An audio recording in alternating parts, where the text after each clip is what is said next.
ബീഹാർ മുഖ്യമന്ത്രി നിതീഷ് കുമാർ രാജിവെച്ചു. ഗവർണർ രാജേന്ദ്ര വിശ്വനാഥ് അർലേക്കറിന് നിതീഷ് കുമാർ രാജി സമർപ്പിച്ചു. ഇതോടെ 18 മാസം നീണ്ട മഹാഗത്ബന്ധൻ സർക്കാരും വീണു. ഇന്ന് തന്നെ BJP പിന്തുണയോടെ നിതീഷ് കുമാർ മുഖ്യമന്ത്രിയായി സത്യപ്രതിജ്ഞ ചെയ്യും.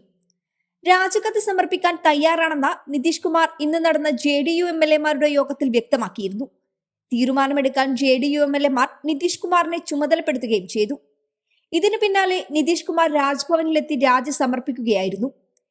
NDA സഖ്യം വിട്ട 1.5 വർഷത്തിനു ശേഷമാണ് നിതീഷ് കുമാർ മടങ്ങിപ്പോകുന്നത്.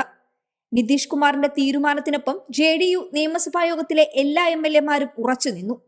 ഗവർണറെ കണ്ടതിനു ശേഷം സംസ്ഥാനത്ത് BJP-യുടെ പിന്തുണയോടെ പുതിയ സർക്കാർ രൂപീകരിക്കാൻ നിതീഷ് കുമാർ അവകാശവാദം ഉന്നയിച്ചു.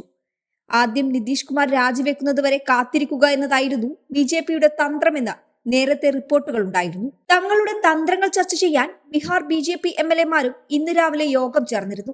സംസ്ഥാനത്തെ മഹാഗത്ബന്ധനുമായുള്ള ബന്ധം വിച്ഛേദിക്കാൻ തങ്ങൾ തീരുമാനിച്ചുവെന്ന് രാജ്ഭവനിൽ ഗവർണറെ സന്ദർശിച്ച നിതീഷ് കുമാർ പറഞ്ഞു. ബീഹാറിലെ 243 അംഗ നിയമസഭയിൽ JDU-ന് 45ഉം BJP-ക്ക് 78ഉം MLA-മാരാണുള്ളത്. 4 MLA-മാരുള്ള ഹിന്ദുസ്ഥാനി അവാമി മോർച്ചയുടെ പിന്തുണയും ഈ സഖ്യത്തിനുണ്ട്. ഇതോടെ 128 അംഗങ്ങളുടെ പിന്തുണ NDA-ക്ക് ലഭിക്കും. 122 കേവല ഭൂരിപക്ഷത്തിന് വേണ്ടത്. മറുവശത്ത് RJD-ക്ക് 79 സീറ്റാണുള്ളത്. കോൺഗ്രസ് 19, CPIML 12, CPM 2, CPI 2 എന്നിങ്ങനെയാണ് മഹാഗത്ബന്ധനിലെ കക്ഷിനില.